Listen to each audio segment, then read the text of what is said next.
എന്നാ ശരി, ഞാൻ പോട്ടെ. എന്റെ ഹസ്ബൻഡ് വെയിറ്റ് ചെയ്യുന്നുണ്ട്. ഹസ്ബൻഡോ? എവിടെ? ദേ ആ നിക്കുന്നതാ എന്റെ ഹസ്ബൻഡ്.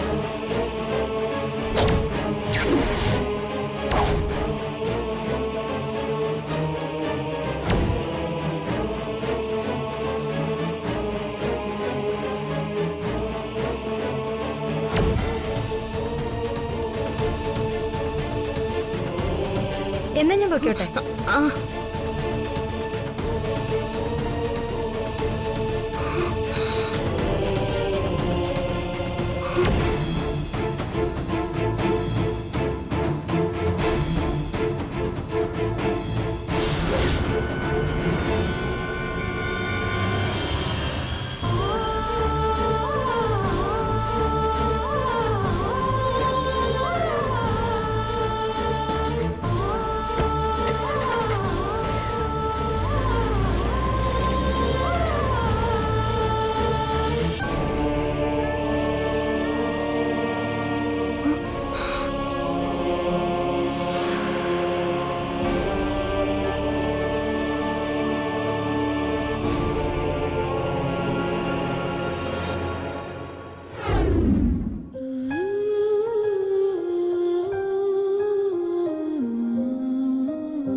സുപ്രിയ, നിന്റെ അവസാനത്തെ കത്ത് എന്നെ അടിമുടി ഉലച്ചു കളഞ്ഞു. ഇപ്പോഴും നീ തന്നെ ജയിച്ചു. എന്നും എനിക്ക് വേണ്ടി ഏറ്റവും നല്ലത് മാത്രം നീ സെലക്ട് ചെയ്തു. നിനക്ക് പകരമായി എന്റെ ജീവിതത്തിലേക്ക് നീ ഇപ്പൊ തിരഞ്ഞെടുത്തതും അതുപോലൊരു പെൺകുട്ടിയെ തന്നെയാ. സത്യത്തിൽ അവൾ എന്റെ കാഴ്ചപ്പാടുകളെയാ മാറ്റിമറിച്ചത്. അവളിൽ നിന്നെ കണ്ടുവെന്ന് എന്നോട് അമ്മ പറഞ്ഞപ്പോൾ ഞാൻ ഇത്രയും കരുതിയില്ല. അതുകൊണ്ടാ സ്വത്തിന്റെ കാര്യം പറഞ്ഞ് ഞാൻ അവളെ ഒന്ന് പരീക്ഷിക്കാൻ തീരുമാനിച്ചത്. അതിലവൾ ജയിച്ചു എന്ന് മാത്രമല്ല, അഭിമാനിയായ ഒരു പെണ്ണെന്താണെന്ന് എന്നെ ബോധ്യപ്പെടുത്തി തരികയും ചെയ്തു. എല്ലാവരും സമ്പത്ത് മോഹിച്ച് വരുന്നവർ മാത്രമായിരിക്കുമെന്ന ഇതുവരെ ഞാൻ കരുതിയത്. പക്ഷേ അവൾക്ക് മുന്നിൽ തോറ്റത് ഞാനും എന്റെ സമ്പാദ്യവാ. അവൾക്ക് എന്നോട് വെറുപ്പാണ് സുപ്രിയ. ജ്യോതി എന്ന അവളുടെ പേര്. ആ പേരിൽ തന്നെയുണ്ട് അവളുടെ സ്വഭാവവും. ചുറ്റിലുമുള്ളവർക്ക് നന്മയുടെ പ്രകാശം പരത്തുന്നവൾ അവൾ. സ്വയം പ്രകാശിച്ച് മറ്റുള്ളവർക്ക് വെളിച്ചമാകുന്ന ജ്യോതി. സ്വർണ്ണമുരുക്കിയെടുത്ത് ശുദ്ധി ചെയ്ത പോലെ അവളുടെ ഓരോ വാക്കിലും ആത്മാർത്ഥതയുടെ കരുത്തുണ്ട്, ശക്തിയുണ്ട്. ഹിറ്റ്ലറെ, മേലിൽ ഇതും പറഞ്ഞ എന്റെ പിന്നാലെ വന്നു പോരുത്. Mind it. അതുകൊണ്ട് നിന്റെ ആഗ്രഹം സാധിച്ചു തരാൻ കഴിയുമെന്ന് എനിക്ക് തോന്നുന്നില്ല. എന്റെ മനസ്സ് നിന്നിലാണ് സുപ്രിയ. നിന്നിൽ നിന്ന് എന്നെയോ എന്നിൽ നിന്ന് നിന്നെയോ അടർത്തി മാറ്റാൻ മരണത്തിന് പോലും കഴിഞ്ഞില്ലല്ലോ. എന്റെ പ്രണയവും ജീവിതവുമെല്ലാം നീ മാത്രമാണ് സുപ്രിയ. നീ തന്നിട്ട് പോയ സ്നേഹത്തിന്റെ ഒരു കടലുണ്ട് എന്റെ നെഞ്ചിൽ. അതിൽ മാത്രം ജീവിക്കണം എനിക്ക്. ഒടുവിൽ ആ കടലിൽ മുങ്ങിത്താഴ്ന്ന് സ്വയം ഇല്ലാതാവണം. നീ എന്നോട് ക്ഷമിക്കണം.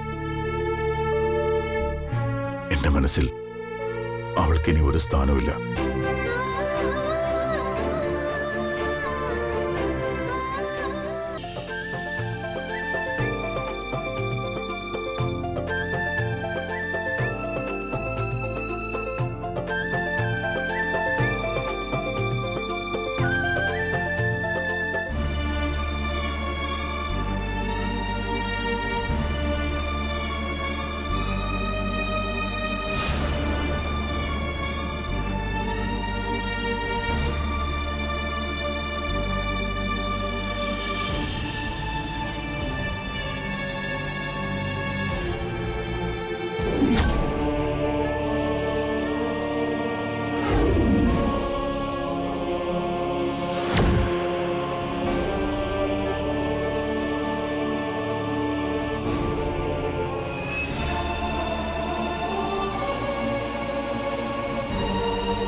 നിങ്ങൾക്കിടയിലെ സ്നേഹം എത്ര ആത്മാർത്ഥമായിട്ടുള്ളതാന്ന് എനിക്കൂടെ ഒന്ന് അറിയണ്ടേ?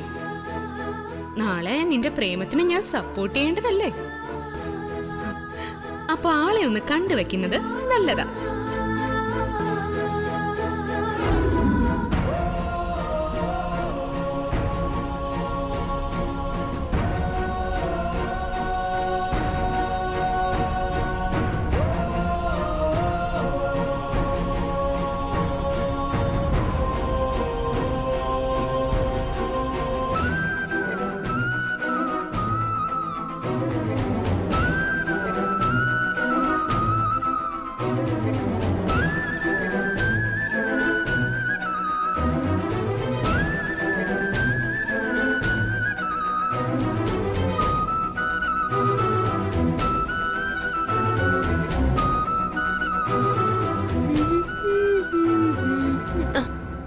ചേച്ചി ദേ നോക്കേ, ഇതാണ് ഇന്ന് ഞാനുണ്ടാക്കിയ സ്പെഷ്യൽ ഐറ്റം, ട്രഫിൾ കേക്ക്.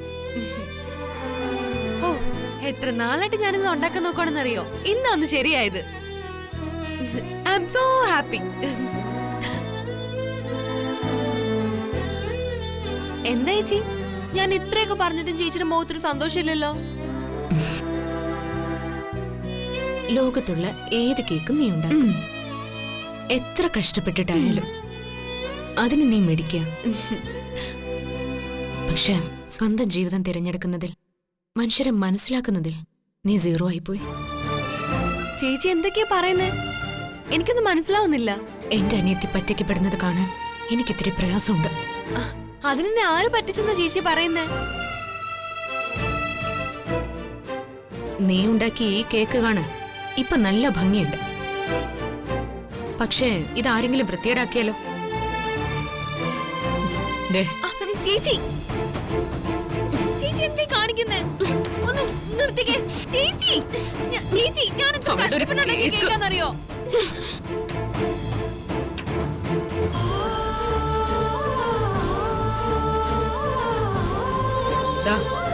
ഇതുപോലെ ചേച്ചി എന്തായി കാണിച്ചേ?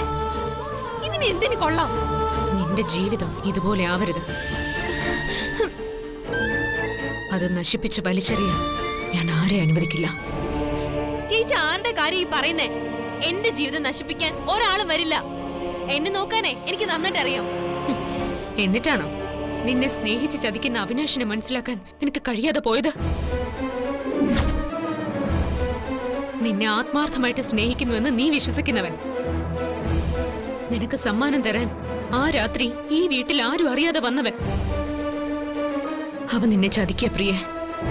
നീ അതറിയാതെ പോയി. ചേച്ചി ഒന്ന് തെറ്റിദ്ധരിച്ചായി സംസാരിക്കുന്നേ. അവൻ എന്നെ ഒരിക്കലും ചതിക്കില്ല. എന്നെ അവന് അത്രയ്ക്ക് ഇഷ്ടാ.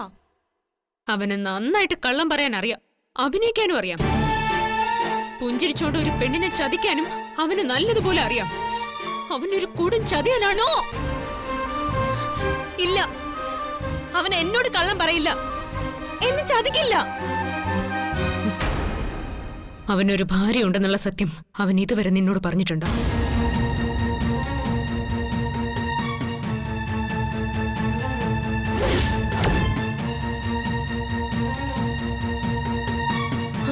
പറയടി, കല്യാണം കഴിച്ച് ഭാര്യയുള്ള ഒരുത്തിനെ സ്നേഹിക്കുന്നെന്ന് നിനക്കറിയായിരുന്നോന്ന്? എന്താ നിന്റെ നാവ് ഇറങ്ങിപ്പോയോ? അറിയാം.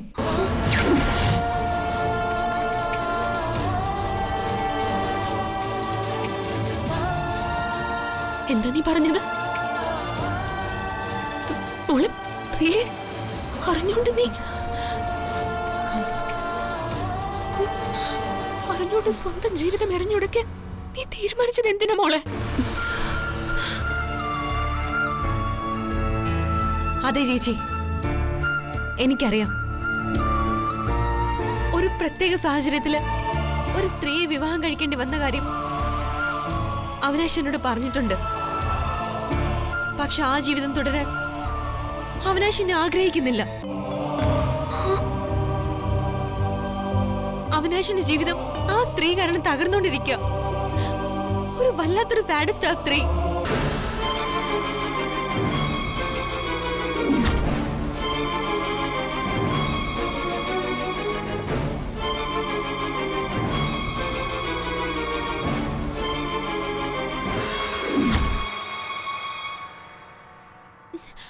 അവരുടെ ജീവിതം ഇപ്പൊ ഒരു ഡിവോഴ്സിന്റെ വക്കിലാ.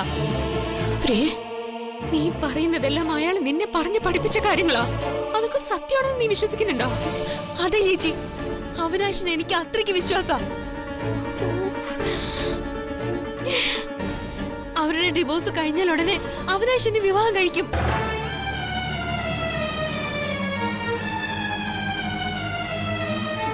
എന്നൊന്ന് വിശ്വസിക്ക് ചേച്ചി, ഞാൻ പറയുന്നതൊക്കെ സത്യമാ. അവനെന്നെ അത്രയ്ക്ക് സ്നേഹിക്കുന്നുണ്ട്. മിണ്ടി പോരുത് നീ. ഇനി ഒരു അക്ഷരം നീ മിണ്ടരുത്. വിശ്വസിക്കണം പോലും. മോളെ, കള്ളത്തരവും ചതിയും മനസ്സിലാക്കാനുള്ള ബുദ്ധിയും വിവേകവും ഒന്നും ഇനിയും നിനക്കായിട്ടില്ല. ഞാൻ ആ സ്ത്രീയെ ഇന്ന് നേരിട്ട് കണ്ടു. അവരോട് സംസാരിച്ചു. സത്യം എന്താന്ന് എനിക്ക് മനസ്സിലാവാൻ ചെയ്തു. സാഡിസ്റ്റ് ആ സ്ത്രീയല്ല, അവനാണ് നിന്റെ കാമുകൻ അവിനാശ്. അവര് തമ്മിലുള്ള സ്നേഹം ഞാൻ നേരിട്ട് കണ്ടവളാ. നിനക്കറിയോ എത്ര കരുതലോടെയാണ് ആ സ്ത്രീയെ അവൻ സ്നേഹിക്കുന്നതെന്ന്? അതിനേക്കാൾ എത്രയോ സ്നേഹവും ബഹുമാനമാണ് അവന്റെ ഭാര്യയ്ക്ക് അവനോടെന്ന്. നിന്നെ മാത്രമല്ല, അവന്റെ ഭാര്യയും അവൻ ചതിക്കുവാണ്. അവനെ വിശ്വസിക്കരുത്, ഒരിക്കലും വിശ്വസിക്കരുത്. ഇന്ന് അവൻ അവന്റെ ഭാര്യയെ ചതിച്ചു, നാളെ അവൻ നിന്നെയും ചതിക്കും. ഇല്ല ചേച്ചി, അവനൊരു പാവാ. അവനെന്നെ ഒരിക്കലും ചതിക്കില്ല. നിർത്തണേ.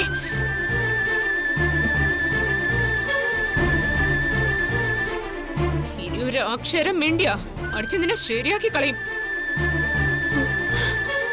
ദേ, ഒരു കാര്യം ഞാൻ പറയാം. അച്ഛനും അമ്മ ഇത് അറിയുന്നതിന് മുമ്പ് എല്ലാം അവസാനിപ്പിച്ചേക്കണം. അവനുമായിട്ടുള്ള എല്ലാ ബന്ധവും. മനസ്സിലായോടി?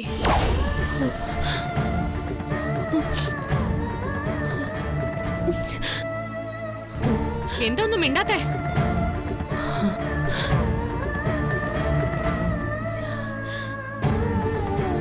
അത് പറ്റില്ല ചേച്ചി, എനിക്കവനെ മറക്കാൻ ഒരിക്കലും പറ്റില്ല. ഞങ്ങൾ തമ്മില് അത്രയ്ക്ക് സ്നേഹിച്ചു പോയി.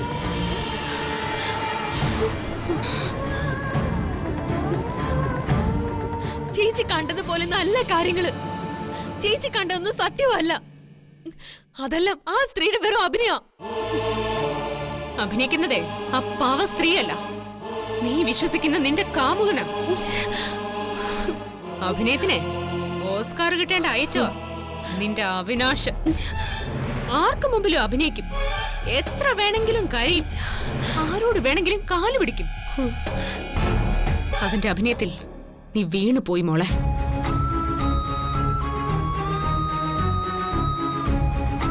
നിനക്കറിയോ ആണും പെണ്ണും തമ്മിലുള്ള വിശ്വാസം എന്താന്ന്?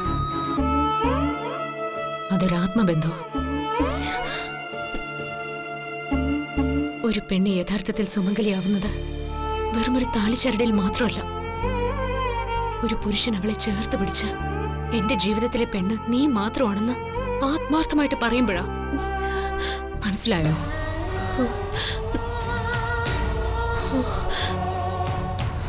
ഇവിടെ നീ സ്നേഹിക്കുന്നവന്റെ ജീവിതത്തിലെ പെണ്ണ് നീ മാത്രമാണോ? മോളെ, ആരുടെയും ഉച്ഛിഷ്ടം ഭക്ഷിക്കേണ്ടവളല്ല എന്റെ അനിയത്തി. അത് മാത്രമല്ല, മറ്റൊരു പെണ്ണിന്റെ കണ്ണീര് നിന്റെ ജീവിതത്തിൽ വീഴരുത്. അത് മഹാപാപമാണ്, ഗതി പിടിക്കില്ല ജീവിതത്തിൽ ഒരിക്കലും. അപ്പൊ അവന്റെ ജീവിതം അത് ആ സ്ത്രീ നശിപ്പിക്കുമല്ലേ ചേച്ചി? അതാദ്യം ചിന്തിച്ചു നോക്ക്. അവൻ നിന്റെ ഉള്ളിൽ കുത്തി നിറച്ച ഭ്രാന്ത് മാത്രമാ നീ ഇപ്പൊ ഈ പുലമ്പിക്കൊണ്ടിരിക്കുന്നത്. അതറിയോ നിനക്ക്?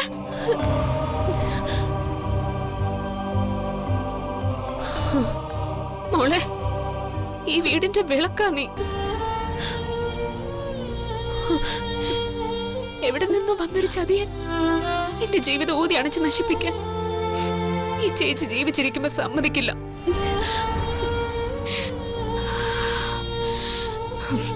ഇനി മേലിൽ നീ അവനെ കാണരുത്. ഈ തെറ്റ് ഇനി ആവർത്തിക്കാൻ ഞാൻ അനുവദിക്കില്ല. ആരടി തെറ്റ് ചെയ്തേ?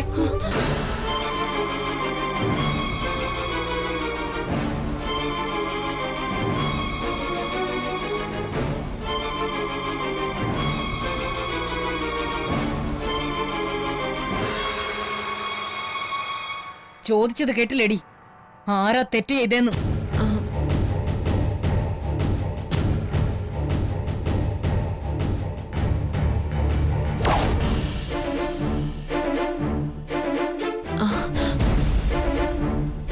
ഈ കേക്കിന് എന്തു പറ്റി? ആരാടി നശിപ്പിച്ചേ? ഇവളായിരിക്കും. എത്ര രൂപയുടെ കേക്കാടി നീ നശിപ്പിച്ച് കളഞ്ഞത്? എന്തിനാടി നീ ഇവളെ ഇങ്ങനെ ദ്രോഹിക്കുന്നേ? നിന്റെ അനിയത്തിയല്ലേ അവള്?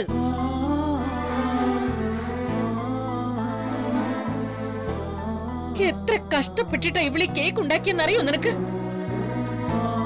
അത് ഒറ്റയടിക്ക് നശിപ്പിച്ചിട്ട് നിൽക്കുന്ന നിപ്പ് കണ്ടില്ലേ ആ സത്ത്? അമ്മന്ന് പോയേ, വെറുതെ ചേച്ചിയെ കുറ്റം പറയണ്ട. ഇതൊക്കെ ഞാൻ ശരിയാക്കിക്കോളാം. പോ അമ്മേ. നീ നിന്റെ ചേച്ചിയെ എപ്പോഴെങ്ങനെ സപ്പോർട്ട് ചെയ്തോ അതിന്റെ ഫലം നീ അനുഭവിക്കും. അമ്മന്ന് പോയേ, പോ അമ്മ. അമ്മന്ന് പോയേ, വിടാൻ പറഞ്ഞില്ലേ? ഇവളിപ്പം നിന്റെ കേക്ക് നശിപ്പിച്ചു. പക്ഷെ നാളെ ഇവള് കാരണം നിന്റെ ജീവിതം തന്നെ നശിക്കും. നോക്കിക്കോ.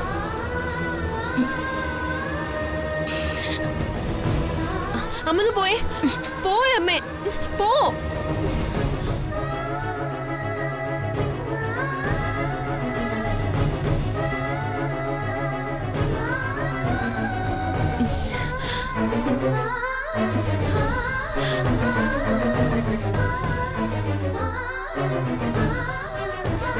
ചേച്ചി, ചേച്ചി ഇത് കാര്യമാക്കണ്ട.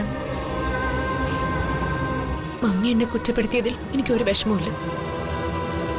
കുട്ടിക്കാലം മുതൽ കേൾക്കുന്നതല്ലേ, എനിക്കിപ്പോ ഇത് ശീലം. പക്ഷെ ഞാനിപ്പോ മമ്മിയോട് സത്യം പറഞ്ഞിരുന്നെങ്കിൽ ഇവിടെ എന്ത് സംഭവിക്കുമെന്ന് നീ ചിന്തിച്ചിട്ടുണ്ടോ? ചേച്ചി, ദയവ് ചെയ്ത് അമ്മയോട് അച്ഛനോടൊന്നും പറയരുത്. ഇല്ല, പറയാതിരിക്കാം. പക്ഷേ ഇന്നത്തോടെ ഇതിനൊരു അവസാനം ഉണ്ടാവണം.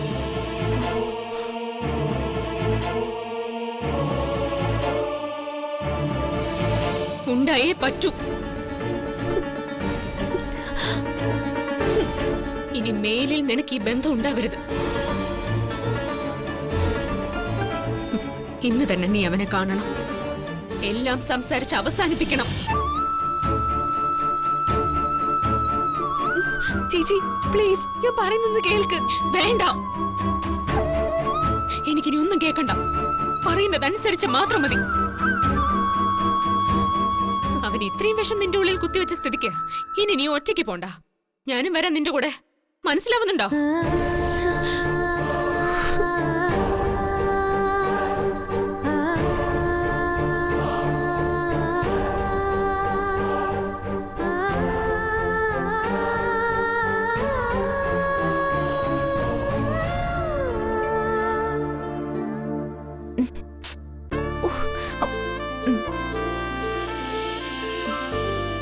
സൂക്ഷിച്ചു.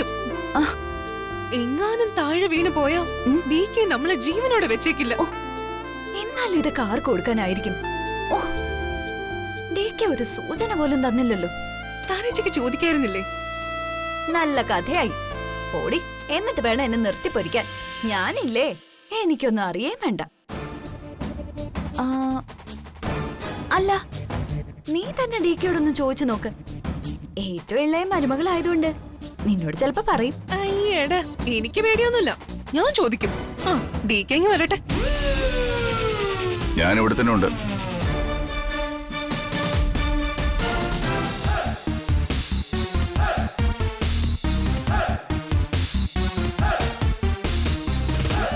എന്താ നിങ്ങൾക്ക് അറിയേണ്ടത്? എന്താ അറിയാൻ? ഒന്നുമില്ല ഡീക്കെ. ഞങ്ങള് ചുമ്മാതെ ഈ സമ്മാനപതികളൊക്കെ ആർക്ക് കൊടുക്കാനാണെന്ന് ഇവളൊരു സംശയം ചോദിച്ചതാ.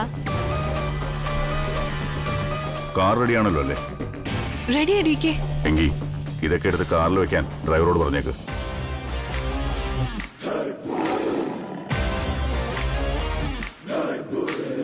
വെറുതെ അല്ല നാട്ടുകാരെ ഹിറ്റ്ലർ എന്ന് വിളിക്കുന്നത്.